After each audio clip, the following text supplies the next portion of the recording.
नमस्कार दोस्तों, एक बार फिर से हमारे ज्ञान गंगा चैनल पर आप सभी लोगों का स्वागत है। दोस्तों, आज की वीडियो में हम अपने अंतःकरण के बारे में जानेंगे। अंतःकरण यानी कारण शरीर के बारे में। ये तो हम सभी जानते हैं कि हमारे स्थूल शरीर के अंदर एक सूक्ष्म शरीर भी होता है। जब हम सो जाते हैं या निद्रा अवस्था में होते हैं तो उस वक्त भी ये सूक्ष्म शरीर सक्रिय रहता है और अलग अलग प्रकार के सपने बुन रहा होता है। और जब हम गहरी निद्रा में होते हैं तब ये सूक्ष्म शरीर भी सो जाता है। उस वक्त केवल कारण शरीर ही सुषुप्त अवस्था में रहता है। तो इस तरह से तीन शरीर तीन अलग अलग अवस्थाओं में विद्यमान रहते हैं। स्थूल शरीर जागृत अवस्था में, सूक्ष्म शरीर स्वप्नावस्था में और कारण शरीर सुषुप्तावस्था में विद्यमान रहता है। ये कारण शरीर ही हमारे जन्म मृत्यु का कारण है। ये कारण शरीर बीज रूप में विद्यमान रहता है। ये कभी समाप्त नहीं होता। ये अदृश्य है और यही इसकी विशेषता है। ये कारण शरीर ही हमारा अंतःकरण है। आध्यात्म विज्ञान में अंतःकरण को अंतःचतुष्टय के नाम से जाना जाता है। अंतःकरण के 4 भाग हैं: मन, बुद्धि, चित्त और अहंकार।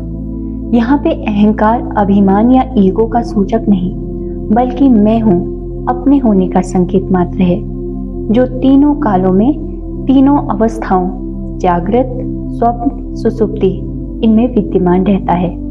जब तक ये अहंकार यानी मैं बना रहता है तब तक जीव संसार में जागृत, स्वप्न, सुषुप्ति इन 3 अवस्थाओं में विचरण करता रहता है। दोस्तों, जब तक जीव के अंदर मैं हूँ का भाव है तब तक उसका मोक्ष नहीं हो सकता।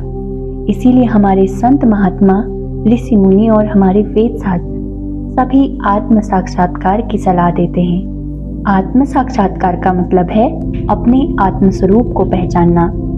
जब तक जीव जन्म मृत्यु के बंधन में है तब तक उसे 3 तरह के दुखों से यानी आदि भौतिक, आदि दैविक, आध्यात्मिक दुख, इन सबसे मुक्ति नहीं मिल सकती। जीवात्मा को किसी भी प्रकार का दुख नहीं चाहिए। वह पूर्ण रूप से सुखी होना चाहती है। इसीलिए जीवात्मा के पास सिर्फ एक ही रास्ता है जिस पर चलकर वह पूर्ण रूप से सुखी हो सकती है, और वह रास्ता है अपने अंदर की ओर झांकना, क्योंकि हमारी आत्मा हमारे ही अंदर कहीं छिपी बैठी है। इसीलिए कबीरदास जी कहते हैं, तू क्या ढूंढे मोहे रे बंदे, मैं तो तेरे पास में। क्योंकि आत्मा ही परमात्मा है, इसीलिए कबीरदास जी परमात्मा को बाहर नहीं बल्कि अपने अंदर ही खोजने की बात कहते हैं। दोस्तों, आत्मा अदृश्य है और हमारा अंतःकरण यानी मन, बुद्धि, चित्त, अहंकार ये सभी अदृश्य हैं। क्योंकि जीवात्मा सबसे अधिक मन के निकट है, इसीलिए आत्मा को जानने के लिए सबसे पहले मन को जानना होगा। हमारा मन ही 5 ज्ञानेंद्रियों के द्वारा रूप, रस, गंध, शब्द और स्पर्श, इन सबसे ज्ञान बुद्धि तक पहुंचता है। मन निर्णय लेने में स्वतंत्र नहीं है। वो इच्छा कर सकता है, जैसे कुछ खाने पीने, पहनने, कहीं जाने, उठने बैठने, कोई भी शुभ अशुभ कर्म करने की।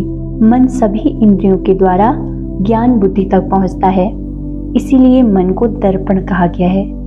जब बुद्धि निर्णय लेती है तब शरीर अपनी कर्म इंद्रियों द्वारा कर्म करता है, परंतु बुद्धि भी निर्णय लेते वक्त चित्त का सहारा लेती है। जैसे मन को शराब पीने की इच्छा हुई तो बुद्धि चित्त का सहारा लेगी। अगर आपने पहले भी शराब पी है तो चित्त पर शराब पीने के संस्कार अंकित होंगे और उसके आधार पर बुद्धि शराब पीने का आदेश देगी और फिर जीव शराब पिएगा। यदि चित्त पर शराब पीने का कोई भी संस्कार नहीं होगा तो बुद्धि शराब पीने को मना कर देगी। अब यहाँ पे बात साफ हो जाती है कि जैसे हमारे संस्कार होंगे वैसे ही हमारे कर्म भी होंगे। इसीलिए हमारे संस्कार अच्छे होने चाहिए। दूसरा, हमारे कर्मों का लेखा जोखा हमारे चित्त पर अंकित हो जाता है। इसीलिए चित्त को चित्रगुप्त भी कहा गया है। चित्त के आधार पर ही हमारे अगले जन्म का खाका तैयार होता है। अब जैसे ही बुद्धि के आदेश पर शरीर ने कोई कर्म किया तो तुरंत यहाँ पर अहंकार खड़ा हो जाता है। वो कहता है, ये कार्य मैंने किया। तो इस तरह से आपने देखा कि हमारा अंतःकरण यानी मन, बुद्धि, चित्त, अहंकार केवल आत्मा के लिए ही काम कर रहे हैं। दूसरे शब्दों में कहें तो हमारा अंतःकरण आत्मा की चेतना से ही कार्य करता है। यदि आत्मा की चेतना न मिले तो अंतःकरण निष्क्रिय हो जाएगा।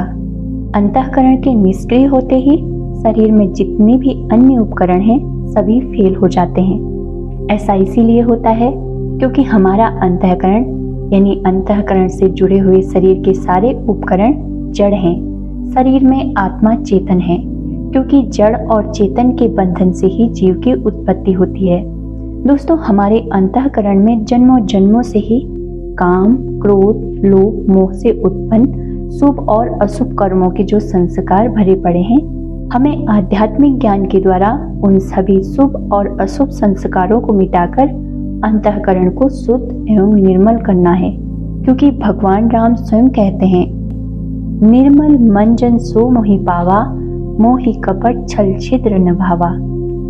तो इस तरह से शुद्ध अंतःकरण द्वारा हमें निष्काम कर्म करते हुए जीना है, ताकि हम शुभ और अशुभ कर्मों के कर्मफल से मुक्त रहें और इस माया के बंधन से भी छूट जाएं। यहाँ पर माया का अर्थ है प्रकृति, क्योंकि प्रकृति जड़ है, आत्मा चेतन है और इस जड़ चेतन के बंधन को ही हमें समझना है। इस जड़ प्रकृति या माया के बारे में काकभूषुंडी जी कहते हैं, यद्यपि क्षुधा भेद कृत माया, बिनु हरि जाप न कोटि उपाया। यानी जड़ और चेतन का ये बंधन भ्रम मात्र है, परंतु ये भ्रम बिना प्रभु की कृपा के मिटता ही नहीं। इसलिए हमें प्रभु की भक्ति करनी चाहिए। यहाँ पे मुझे एक भक्त की अपने प्रभु से की गई वार्ता याद आ रही है। तो भक्त अपने प्रभु से कह रहा है, हे नाथ दयालु हो, बस इतनी सी दया कर दो, आया हूँ शरण तुम्हारी, भक्ति के भाव भर दो। भक्त आगे कहता है, रंग जाए तुम्हारे रंग में ये चंचल मन मेरा, रही साफ नहीं धुतला मन का दर्पण मेरा। होकर दूर तुमसे मैं सदियों से भटक रहा, पार कर न सका भवसागर को, मझधार में ही अटक रहा। पार कर लूं भवसागर को, हे शक्तिमान इतनी शक्ति दो, आया हूँ शरण तुम्हारी, भक्ति के भाव भर दो, भक्ति के भाव भर दो। दोस्तों, यहाँ पे उस भक्त का कहना है कि मेरा जो मन है, जो अंतःकरण है, वो इतना साफ और निर्मल हो जाए जिसमें हम आत्मा रूपी परमात्मा का दर्शन कर सकें और इस जन्म मृत्यु रूपी भवसागर से पार होकर उस सच्चित आनंद रूपी परमात्मा से मिलकर परमात्मा स्वरूप हो जाएं। दोस्तों, यदि आप भी प्रभु की कृपा चाहते हैं तो जल्दी से इस वीडियो को लाइक कर दें। हमारे चैनल पर नए हैं तो चैनल को सब्सक्राइब कर दें, ताकि आपके द्वारा भी किसी का परमार्थ हो और आपका अंतःकरण भी साफ हो जाए। इसी मनोकामना के साथ मैं आपसे विदा लेती हूँ। मिलूंगी आपसे एक और रोचक विषय के साथ। तब तक के लिए मुस्कुराते रहिए। धन्यवाद।